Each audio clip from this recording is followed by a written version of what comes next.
Welcome to my April 2018 favorites. I have a lot of good things in here, a lot of varied things in here. So if you're interested in seeing what I liked in the month of April, just keep watching. I have 0 fails in the month of April. I don't know why, it just worked out that way. Maybe I just didn't take note of the fails in April. I'm gonna start with the non-tangible favorites. The Handmaid's Tale is back. For those of you that watch it, I do talk about it sometimes on my social media.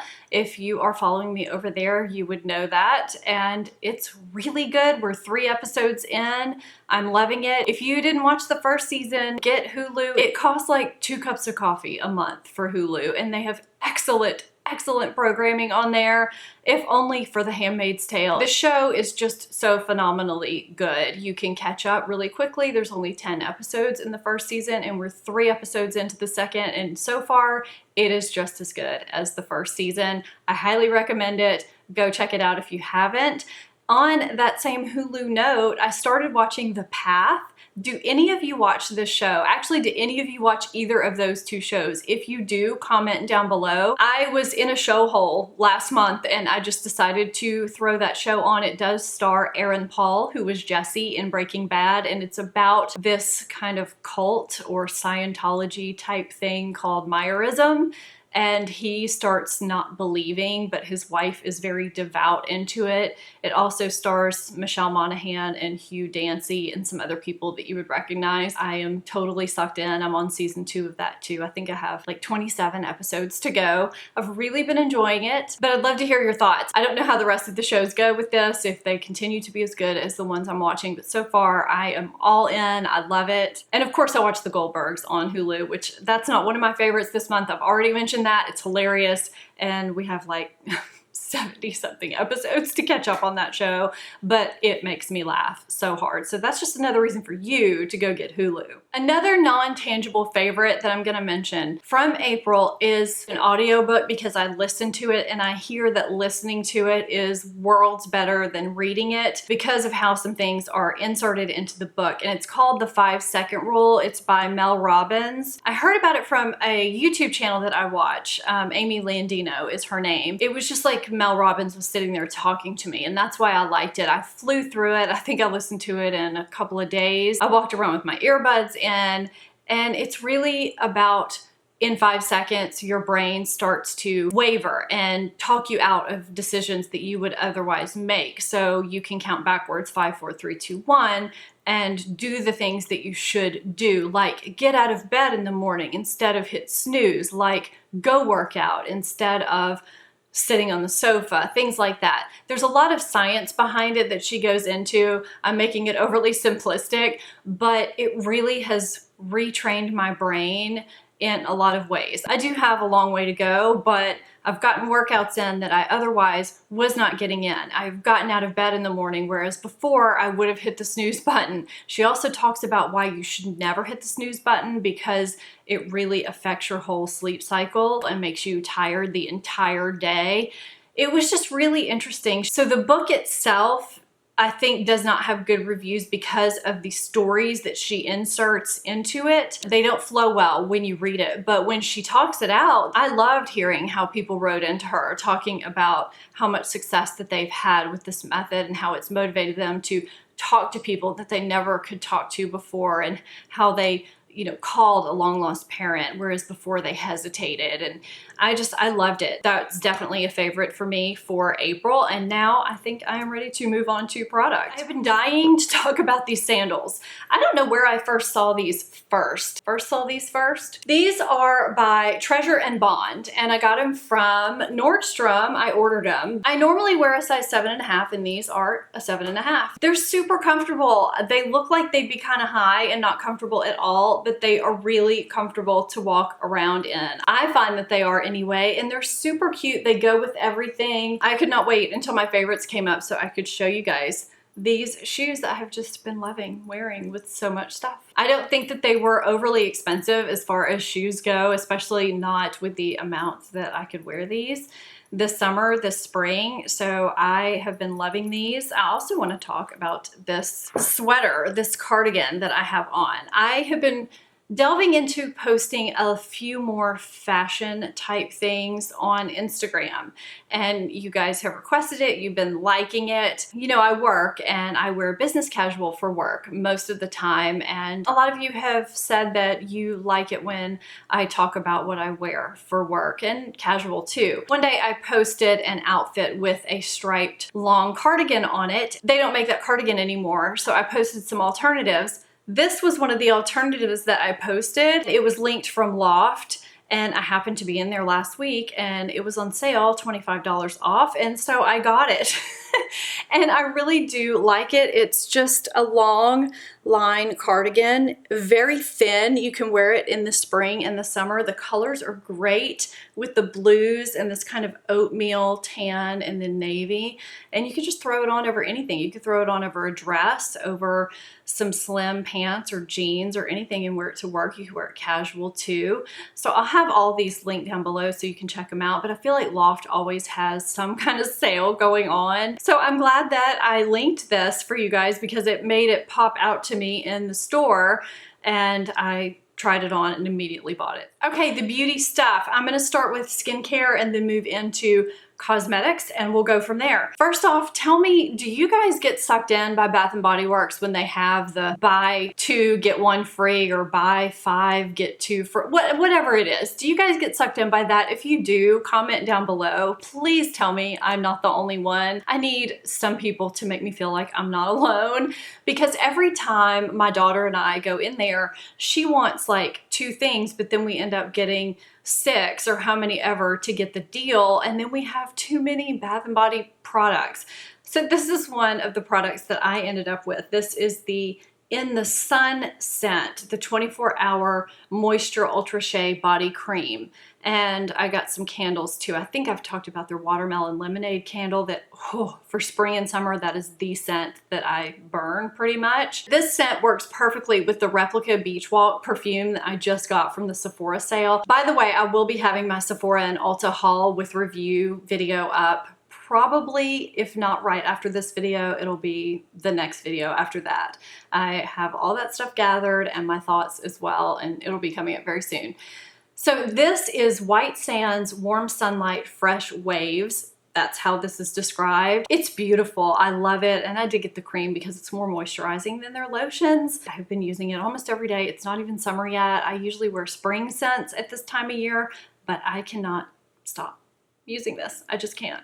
I love it. Colleen Rothschild just sent me a few products based on my experience with the product that I have been using and loving for months. Is it a year? I don't know how long it is. The Retinol Supreme Night Oil that I just talked about in my anti-aging routine, the updated routine I just did. I'll have that linked above. I was more than eager to try these products because I love that product that I use. This is the Sheer Renewal Cream, which is a moisturizer, and this is the Dual Enzyme Polish. I have to say, I have loved these 2 products.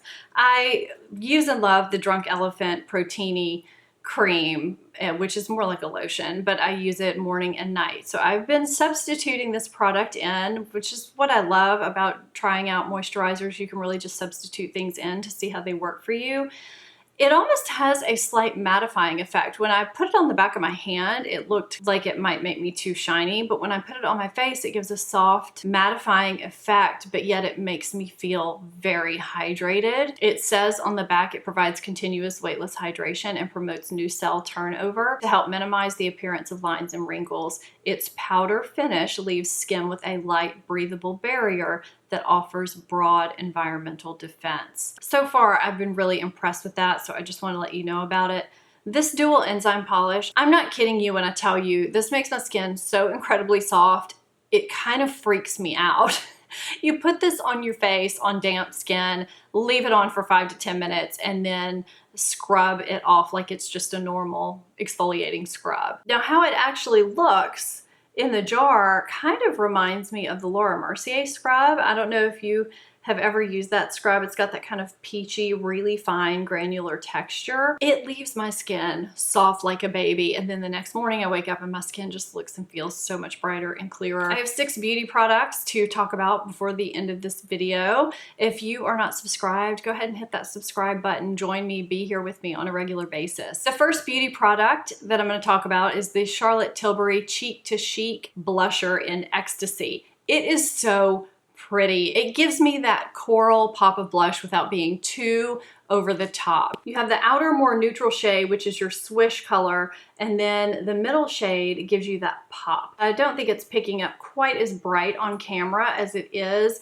and not that it's super bright. I'm so glad that I picked this color in particular because I wanted a shade that would be great for spring and summer and give me that natural coral shade, if there is such a thing, and this gives it to me. It's just such a beautiful shade. I've worn this in a couple of videos now, and I've gotten comments on how pretty my blush was, and this is what it was. The other product that you guys have heard me talk about very recently in videos, this was in my spring beauty essentials video, which I'll have linked, is the Soleil Tan de Chanel bronzer. This is a cream bronzer, I guess you'd call it, but it's a stiff cream. It's not like your finger's gonna just dip in there and make a divot. It's a more stiff product that blends out and almost turns into a powder, but it blends out so easily. You can see me demo it in that spring beauty essentials video.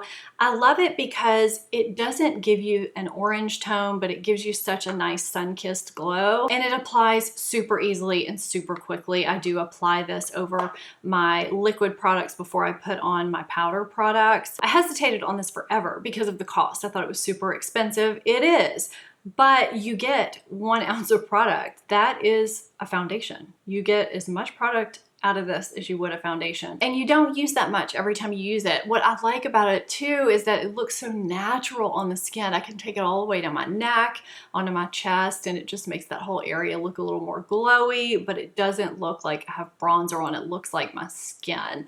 This is a really pretty product. Okay, all my beauty products are not expensive, I promise. I was sent some products from Pixi. I'm still testing some of them out. One product that I tested out right away was the Silky Eye Pen, and I was sent a few shades, and this is just the one that I'm showing you. This one is Matte Mulberry, and these last. I've heard good things about these pencils. Now, this just glides on. If you've had issues with the Urban Decay 24/7 eyeliners, I don't. They last pretty well, but one thing that they do is that if I line my eyes with those and then I go in with my lash curler, sometimes it does take off a little bit right next to my lash line and I have to go back in. But once I do that with the Urban Decay, they last all day. These do not wipe off at all, even if I use my lash curler, and they last all day. They don't smudge, they don't go anywhere. I am really impressed with these, especially considering the fact that they do glide on so easily. These have been a hidden gem for me. They're beautiful, they're pigmented, they last all day, they don't irritate my eyes. Definitely a great find, would definitely be a good buy. The fourth beauty product favorite this month is this Tarte Busy Gal Brows. I did not think that I was gonna like this. I ordered this a while back and it sat in my drawer. I got the shade Taupe, and that's usually the shade of things that I get. It has got this T90 little brush. I mean, look at how tiny that is. The first time I used it, I don't know what I did, but I kind of chucked it to the side thinking, okay, I'll never use this again. Then I used it again and I realized how well it actually did set my brows into place. Then I used it by itself because I was running late and didn't have time to do my brows with a pencil or anything like that. What this does really well for me, I have a lot of sparseness to my brows, and if I have a day where I just need to get my brows done, maybe I'm running errands and, you know, I just need to get out the door and I just need a quick brow done. I just don't have the type of brows that I can do that. That is probably what takes me the longest, aside from concealer under my eyes, on a day. And it's what prevents me from getting ready really quickly. And once you get to be, I would say in your upper 30s or 40s, that just happens. Your brows take longer. They get thinner, they get more sparse, they get uneven. This product has allowed me to be able to actually use the tip like it's a pencil, and I can get hair-like strokes with the tip of this. It's kind of bizarre. I didn't think that it would work that way, but one day I just went for it, and I was able to do that in certain spots and then take it and set my brows, and I was done.